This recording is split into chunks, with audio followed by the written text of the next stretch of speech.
欢迎来到星星频道，请点击订阅并关注，获取最新资讯。永夜星河热度破3万，虞书欣成首位90后3平台破万女演员。永夜星河于11月9日晚，在腾讯视频站内的热度值成功突破了3万，由此成为继《繁花》与《凤航》《承欢纪庆余年》第2季《玫瑰的故事长相思》第2季之后，在2024年鹅场第7部热度突破3万的剧集，顺利跻身腾讯视频的爆款剧集行列之中。这部剧确实是十分精彩，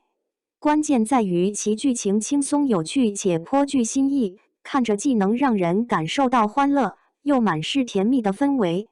虞书欣也借此成为了90后女演员中首位在3个平台热度值均破万的艺人。同时也是内娱里第2位达成这一成就的演员。看样子，目前大家正在争论的究竟谁才是95花 Top 这个问题，似乎已经有了初步的答案了。在此要恭喜虞书欣啦！虞书欣也开心的发文表示，刚下飞机就看到了热度直破3万的好消息，还称林妙妙真是个幸运的小天使。林妙妙在剧中不仅给慕瑶和慕生姐弟俩带来了幸福，成功改变了他们的命运走向，而且也为观众们带来了数不清的追剧乐趣。自从善良的现代女孩林妙妙穿越到书中，附身到林瑜身上之后，原本在书中是恶毒女配的林瑜就摇身一变，成了一个可爱善良、善解人意的好女孩形象。起初，林妙妙的目标是尽快完成系统任务，然后好返回现代社会。为了达成这一任务，她便开始着手攻略慕生这朵黑莲花。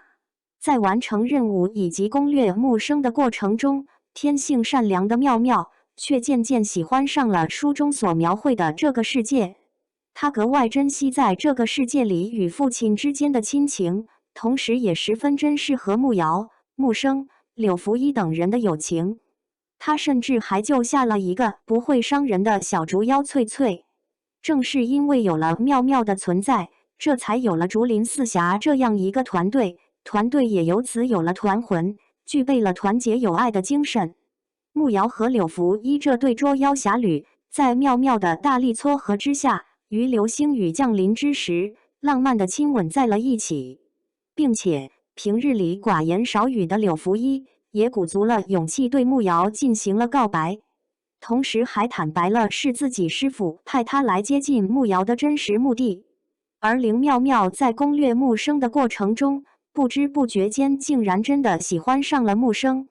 慕生原本是个冷漠毒舌又孤僻的半人半妖帅哥，却也不由自主地深陷在妙妙的可爱与善良之中而无法自拔。在这个世界里，妙妙是唯一一个既不害怕他，也不厌恶他妖身的女孩，这叫他怎能不心生爱意呢？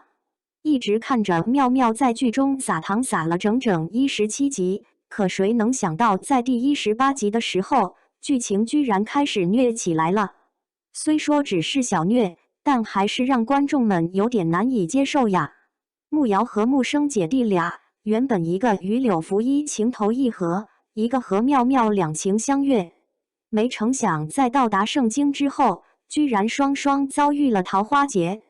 柳福一被端阳地基死死缠住不放，而妙妙则是被黑手镯控制住了，进而迷失了自己的本心，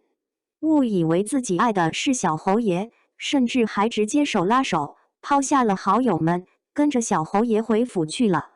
而且还要马上成亲呢。别说慕生得知后要伤心欲绝了，就连作为观众的我们，心里也是100个不愿意呀。不过被慕镯控制住，从而爱上小侯爷的，并非是真正的妙妙，而是林瑜。妙妙的本心其实一直在抗拒这只慕镯的力量，所以他才会让小侯爷称呼他为瑜儿，而不是妙妙。要知道，只有竹林四侠的成员才可以叫他妙妙。好在赵太妃手下的老嬷嬷如意是曾经伺候过赵太妃和青衣侯赵清欢的老人，他知晓这只黑木镯子的来历。当他来到侯府，见到妙妙的时候，一眼就瞧见了这只镯子。相信如意嬷嬷肯定会给妙妙合照，若是讲清楚这只镯子的来历的。一旦妙妙摘下镯子，她的本心就会立刻明晰起来，马上又能回到木生身边，继续和竹林四侠一同开启捉妖之旅。从第20集的预告来看，妙妙已经换回了双压髻、彩色发带，打扮得如同花蝴蝶一般可爱的装束。她不再是林鱼了，又变回了那个可爱的妙妙。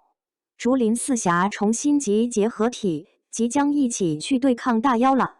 还是妙妙穿的像花蝴蝶一样的时候更加可爱。